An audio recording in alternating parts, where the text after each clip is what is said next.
Hello everyone and welcome into my channel Effortless Chess, where I try to make chess an easy game, effortless game and fun game.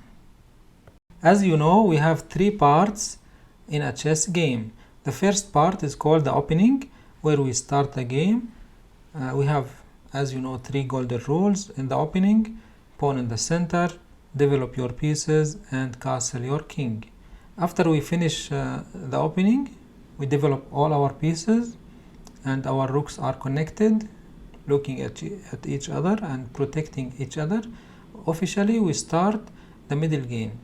The middle game is the most important part of the game because the actual game takes place in the middle game. All the pieces are developed, a lot of tactics, a lot of attacks, a lot of threats. So what should I do in the middle game? I will give you just two rules to follow in the middle game. One rule takes care of your opponent and his ideas and his threats, so you will not forget or skip any attacking ideas from your opponent. So this rule, we will call it Adam rule. What is Adam rule? After each move your opponent play, ask yourself, what is he attacking, what is he defending, and what is he missing? ADAM. In this case, if you do this after every move, you will never be surprised by any surprising or sudden idea from your opponent. Always ask these three questions, or at least the first one. Never skip it. What is he attacking?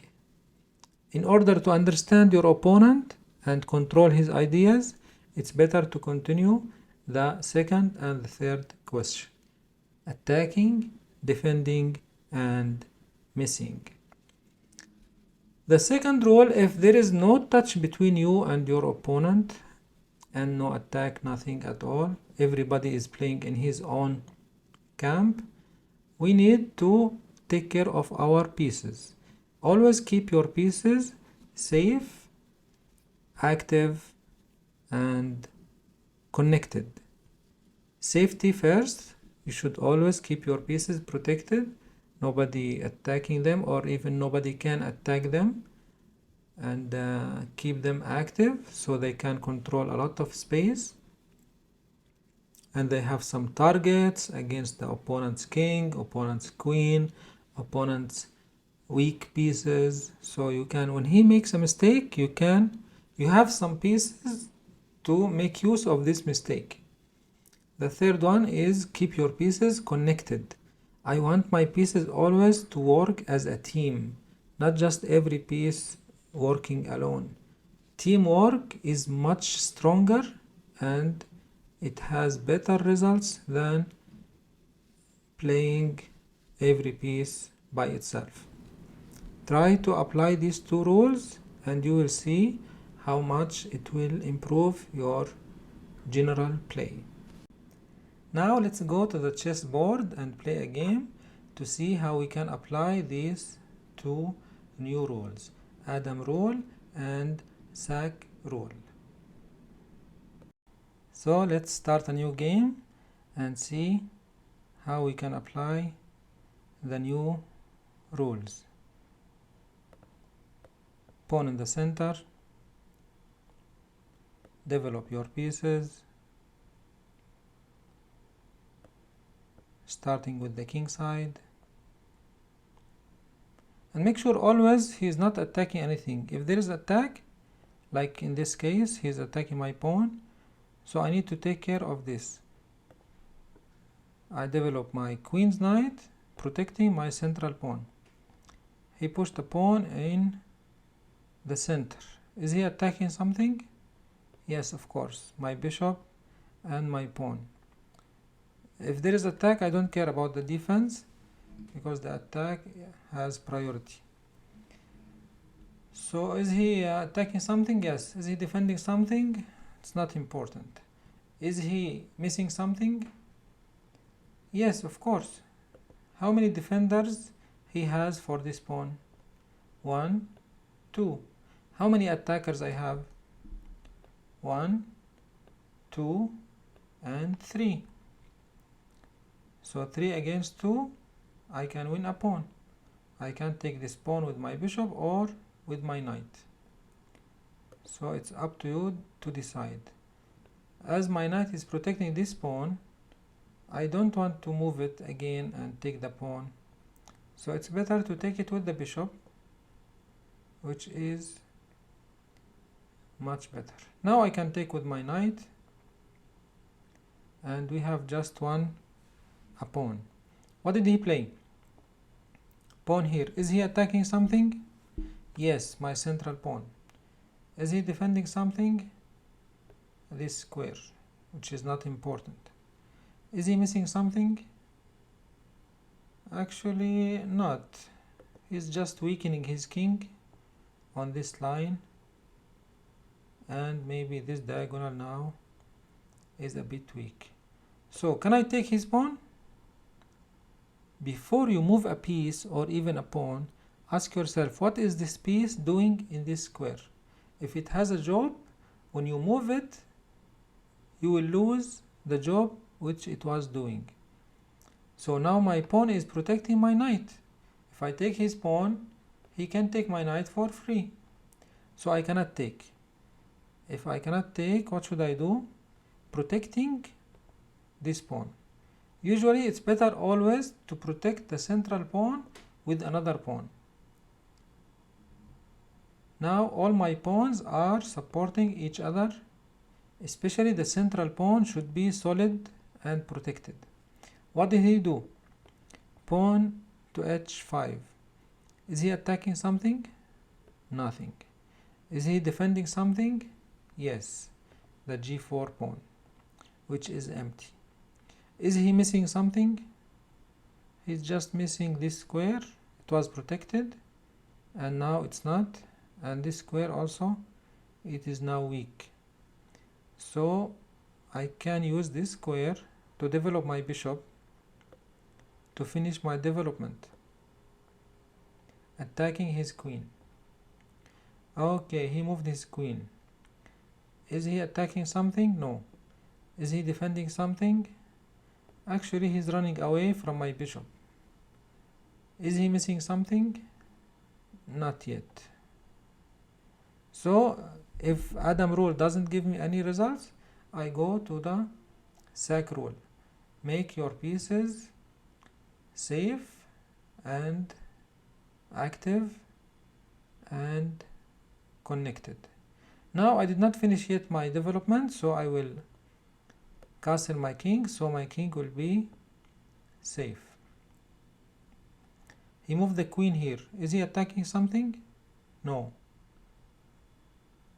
Is he defending something? Still no, because the queen here, it was defending the pawn and no change. And it was attacking the knight and there is no change. Same job it was done by the queen. Okay, what should I do? There is no attack. He's not defending anything and he's not missing anything. The queen just moved from here to here. So I go to the sack rule. Before I start my attack, my sacrificing, I need to follow the sack rule. Safety, activity, and make my pieces connected. What do I do to finish my development? My rooks are not looking at each other. Simply just move the queen one square, protect your bishop, make them connected, and the rooks also connected. Now what did he play? Bishop here. Is he attacking something? Yes, my knight. How many times? He has bishop and queen attacking my knight, and I have only one pawn protecting my queen. So what do you think if I protect my knight for the second time? Now I have two defenders against two attackers, so it's balanced. What did he play? Rook here. Is he attacking something?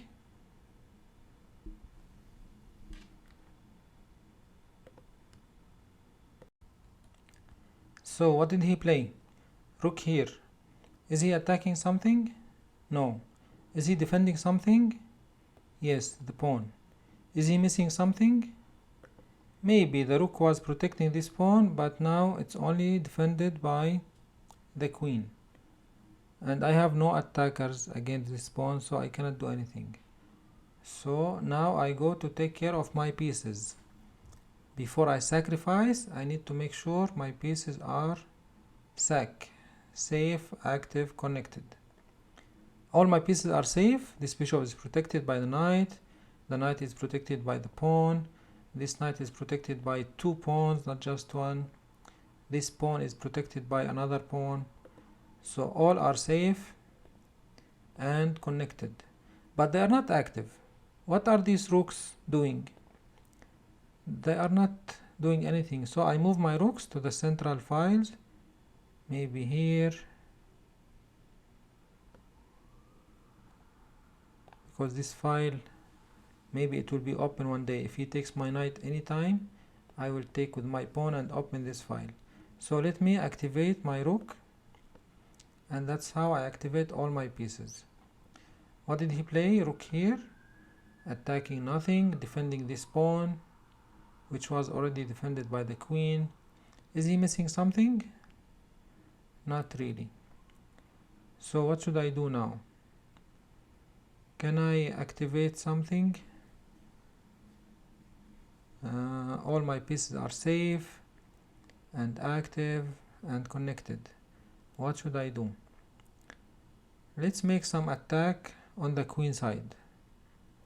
So let me play first this pawn here to protect this square. He took my pawn, I take back with my pawn.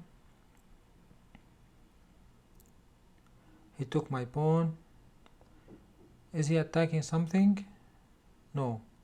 Is he defending something? No. Is he missing something? Yes, of course. He missed that this pawn was defended by another pawn.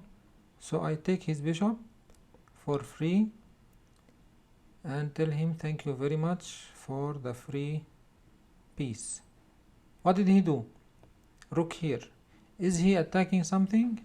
Yes, my knight, which is defended 2 times.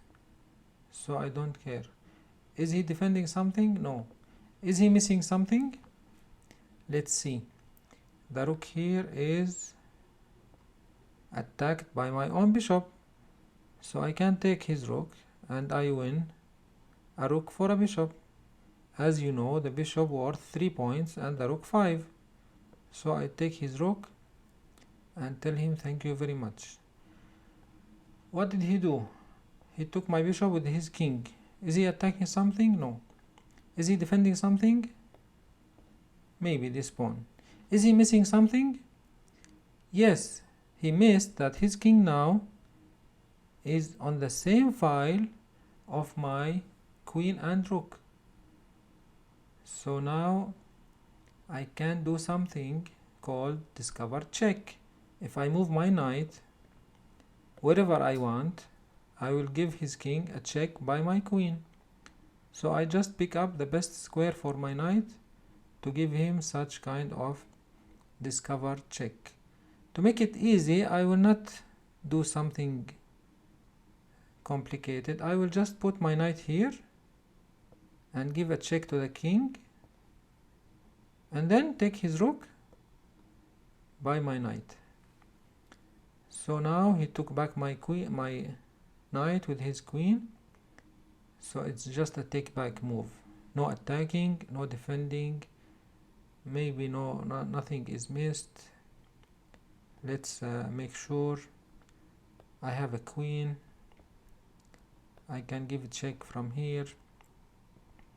So let's go for it. Activating my pieces to the maximum. Now I can start attacking and sacrificing and doing everything because all my pieces are active. I have no such sleepy piece. Only my king is far from activity because we are still in the middle game.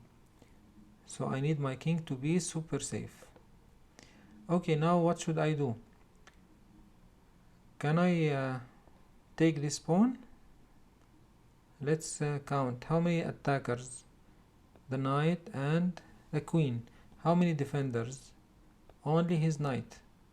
So 2 against 1. I can take his pawn for free. Thank you very much. If he takes my knight, I will take back. I won a free pawn. What did he do? King here. Is he attacking something? No. Defending something?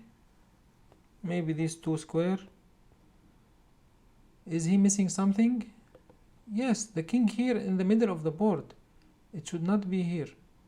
Now I can give him, for instance, a check. How? You see my queen? It's very active. So I can take this pawn and give him a check. And now my queen is cutting the king from going back. So I need some pieces to give some kind of checkmate to this king. What should I do? Now my rook, as there is no attack, no defense, no missing, I take care of my pieces. Are all my pieces safe? Yes. All of them active? Okay, the queen is active. And this rook is active. But what is the other rook doing? It's just blocked by the pawn. What should I do? I have 2 ways to activate my rook. Either I push this pawn so I can open some lines for the rook, or I do something called rook lifting. Rook lifting, I just lift my rook to usually to the 3rd rank, and now I have a plan to move my rook here or here, wherever I want. So now let's give a check to this king. And next we need to activate the other rook. If you want to win in chess, you need to activate all your pieces. So let me put this rook here on the same line where the black king is, and pinning this bishop. Now I can take this bishop for free. What did he do? Queen here. Is he attacking something? Yes, my rook. If there is attack, I don't care about the defense. Just make sure your rook will not be lost for free. Okay, is he missing something? This king I don't like. There are a lot of lines open for this king. Should not be here. What can I do? Let me activate this rook, and at the same time prevent black from taking my rook. How can I do it? Just put this rook here on the 7th rank. You see now my queen, my rook on the 7th rank on the same line where the black's king is. So now what did he do? Queen here. Attacking something? Of course not. Defending something? Not. Missing something? Maybe he missed this pawn. Now I'm attacking with 2 pieces and it's defended by 2 pieces, but I can add 1 more attacker. So now I have 3 attackers against this pawn, and it has no way to be defended 3 times. So he just run away from all this losing game. He cannot do anything. I have super active pieces, and this king should be dead in a few moves. Now let me take this pawn with check. Wherever he goes, I should give him check very soon. For instance, I can give him another check from here, and another check from here, and another check from here. Checkmate. Thank you, Laura, for the game. Let's do game review and check the accuracy. Let's have a look at the game review. We did accuracy, good number, 90.3 for white, black 71.5. These numbers are important. We have one great move, 13 best moves, and we have one missed win. It's not important. The most important thing, we have no blunders, 0 blunders, while black has 1 blunder. The game rating, we played 2000, which is good. The opening was good, the middle game was great, and we did not reach the end game because the game finished in the middle game. So that's how we apply the new rules, Adam rule and Sack rule. Try to do it in your games and tell me how did you find the improvement. See you in the next video. We will talk about the tactics in the middle game. See you later. Bye bye.